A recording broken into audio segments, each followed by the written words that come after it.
Hello there. I've got a big AMG car, and I also have what I noticed when I pulled up here. Let's take a quick tangent. I have a rat in a Dutch Bros cup, and it's drinking water. And I don't know if it knows that I'm here, but I watched it run in there as I pulled up. Hey, little buddy. Look, you getting some water? All right, ignore me. We'll go back to the car. 2008 Mercedes CLS63 AMG. And you know, personally, for a long time I didn't really care for these cars. I thought the styling was kind of and you know, I'm a little bit of a manual transmission truther, so the fact that it had an automatic never really did anything. But I just drove it. You'll see that in a minute, and it's pretty darn good. All the power you can ever want ever. Handles better than it should. Brakes are excellent for how big this car is. I'm kind of into it. And this one, the deal on this one, 186,000 miles, which means that it's going to be a pretty good buy for somebody, and it drives really, really well for a car with almost 190k on it. And it seems to have held up pretty well too.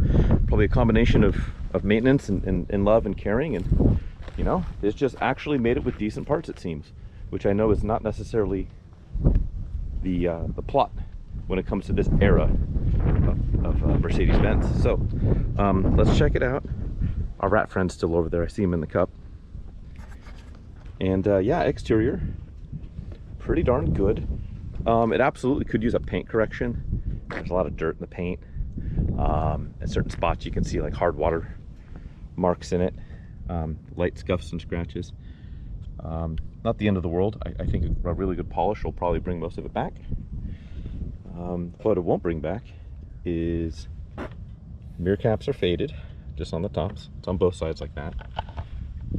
There are some rock chips. Nothing crazy actually for the mileage. It's not a lot of them, but they're there. Headlights are starting to get hazy. They're not straight up opaque, but they are starting to get hazy. And also the grille, only some of it's got the little chrome bits left. Most of it's all kind of gone away, which you don't even really notice until someone points it out. But that's a thing. Bumper's in good shape. This fog lamp's got a crack in it. This fog lamp does not. Looks like there's some touch-up paint here on the cover. But all told, I mean, this thing's in remarkably good shape. It's straight. You know, there are your rock chips and some, you know, parking lot dings and stuff, but nothing crazy. The clear is starting to go a little bit on these roof joint moldings, drip rail moldings, whatever you want to call them, moldings. Clear's starting to go on those. There's some rock chips back where it kicks up here. They were good enough from the factory to put a chip protector here on the dog leg and on the back of the door, but not on the rocker, so that's got some. It does have these niche aftermarket wheels. I actually don't hate them. I'm not an aftermarket wheel guy necessarily. These are 19s, and I think they actually look pretty good on this car. They fit well, matches the style of the car pretty well. I'm okay with them. Let's see, back here, all pretty good. You can see where the license plate was rubbing on the gate here. I don't know where the license plate is. Perhaps it was a custom one. The donor wanted to keep it. That happens pretty frequently, so they kept it. Now that's polish. Ignore that. But there is a little kiss on the bumper here. Really minor scratch there. And it does have aftermarket exhaust. What kind of exhaust? No clue. I have no idea what kind it is, but it's there. And it's loud. It's not insane. It's not super loud. These were kind of loud from the factory. That's part of why you bought it. But yeah, aftermarket exhaust of mysterious origin. I did see, this is kind of interesting. On this door, there's a door ding and some chip in the paint here. There's also, you can feel it, there's a pretty deep chip in the paint right here. And they decided, you know what, electrical tape is a good form of touch-up. And honestly, it's really not a bad idea, because you're back here, you don't even really see it. You don't see it until you know it's there. There's door ding here. But yeah, that's it. Oh, our rat friend's gone. Bye. All right, let's look inside, see what we got. As I said, interior's held up pretty darn well for almost 190K. In the right light, this kind of leather inlet here is a little bit slightly discolored. You kind of can't see in this full light right now, but in like a shadowy kind of twilight, it's almost a little bluish compared to the rest of it, which is, I think that's just how it ages. I'm being super nitpicky here, but that's my job. The seat is held up remarkably well. This bottom side bolster's good. This upper side bolster does show some wear, but really remarkably well. These Alcantara parts need some little shave maybe, but let's check it out in here. Let's try all the things. Try and avoid some lens flare here.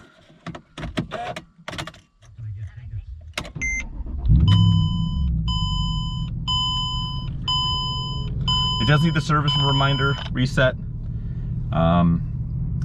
This car didn't come with a ton of records. There are some. There was front end suspension work done about 10,000 miles ago. Upper lower control arms were replaced. Motor mounts and transmission mounts were done. There was some other stuff in there that I noticed that were fairly recent. But beyond that, I don't have the service history on it, so I'll let the next person reset that service light if they choose. Otherwise, yeah, in here, quite nice. It really has held up well. Stereo works. Prime Male Medical, they're simply the best in what they do. Oh boy, Prime Male Medical is just what I need. Navigation works. Don't use it. It's from 2008. It's pretty much worthless, but you got a map, so that's fun. HVAC, air conditioning. It's blowing real nice and cold right now. I have found it that it's a little lazy. The other day I started it to get it to my house so I can go ahead and do the photo work. It was 102 degrees out, quite hot day here in the Bay, and it was not blowing cold. I left it on for a minute. It was quite hot, and then I just turned it off. But then I started it, the next day. It was blowing nice and cold. This morning I started it. It was not blowing cold. I drove for about 1 minute, and it, like flipping a light switch, it went full cold, which is what I had it set to. So, I don't know. I don't know if it just needs air moving across the condenser to get nice and cold. I don't know if it's a blend door issue. It doesn't seem like it. I don't know if it's a control unit issue. I don't know. Maybe it just needs to get used more. But right now it's blowing nice and cold, so that's good. It seems that it only blows cold after you've got the car running for a couple of minutes, which is not fatal, but it's annoying, and it's definitely worth me mentioning. So I wanted to bring it up here. There's a really minor hairline crack in the wood finish right here. Actually, I didn't notice it until this very second. The leather on this boot's got some marks, but realistically, everything's held up. Whatever this guy is has held up. Is this a phone? No, I don't know what this is. Is it an air freshener? I don't know. I don't want to force it out because I don't want to break it, so we won't do that. Seats, forward, back, up, down. Yep, recline, works. Headrest, working.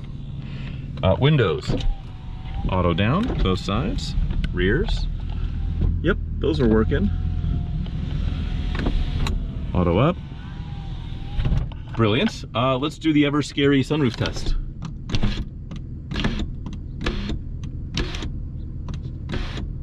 Okay, well, it's working inch by inch. closes and it tilts. Oh, there it goes. Seems a little sluggish.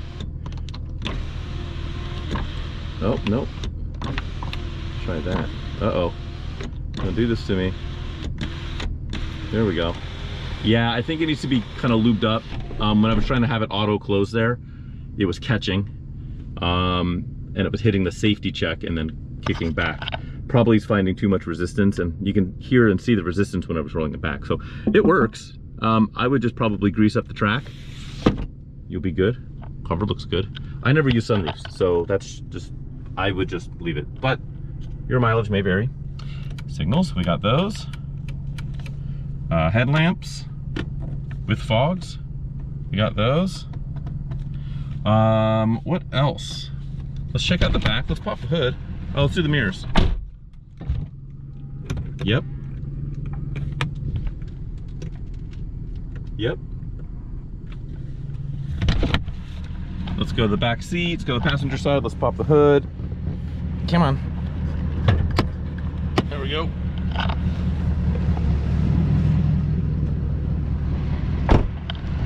What should we name our rat friend?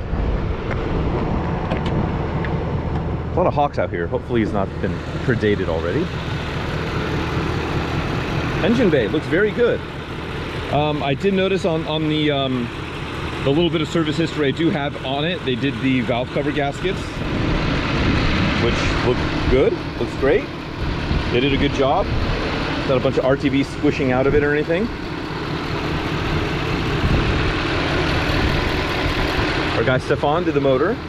Thanks, homie. Yeah. Nothing scary to report here.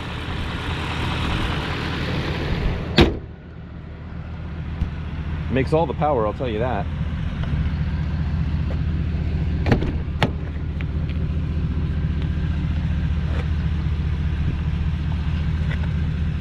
This interior really has held up quite well.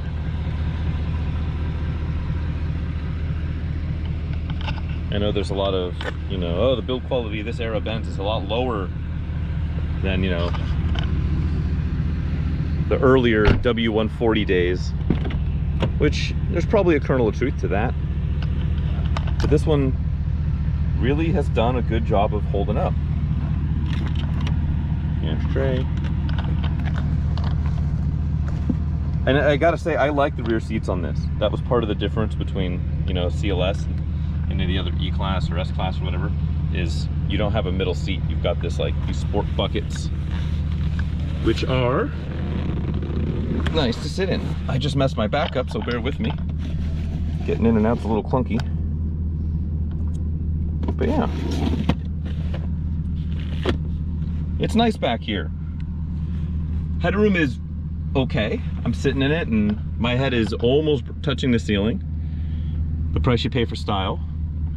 But yeah. Package tray is a little faded. No one's ever going to notice or care, but worth mentioning. The micro suede, Alcantara, whatever we're calling, the headliner's in good shape. Looks nice, soft touch. And again, the leather back here is excellent. Let's look in the trunk real quick, because there's a surprise back there.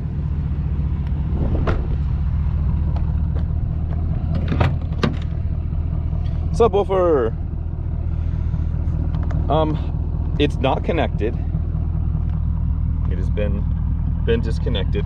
All the hardware and stuff for it, the amp, wiring, and everything is under here, where your spare hardware normally hides out.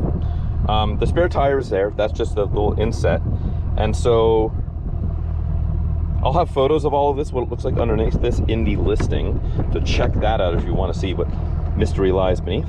Otherwise, there is, that's for the front license plate. It's got the tow hook connector there, and that's it. Why don't we quit talking about it, and why don't we go for a drive and see what it does down this pretty twisty road that's over there. All right, let's go.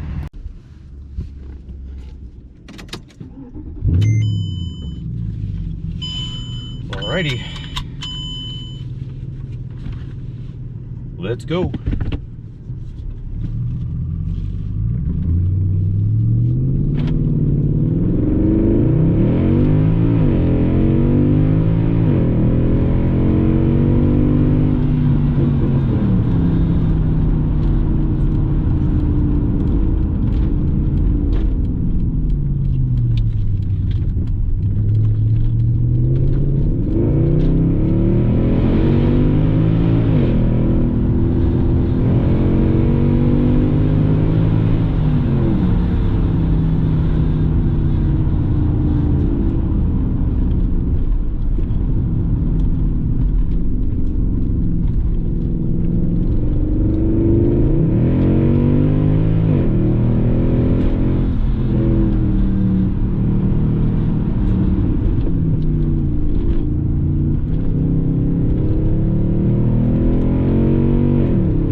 Okay, this is a whole lot of car, both physically and emotionally, and any way that you can take that.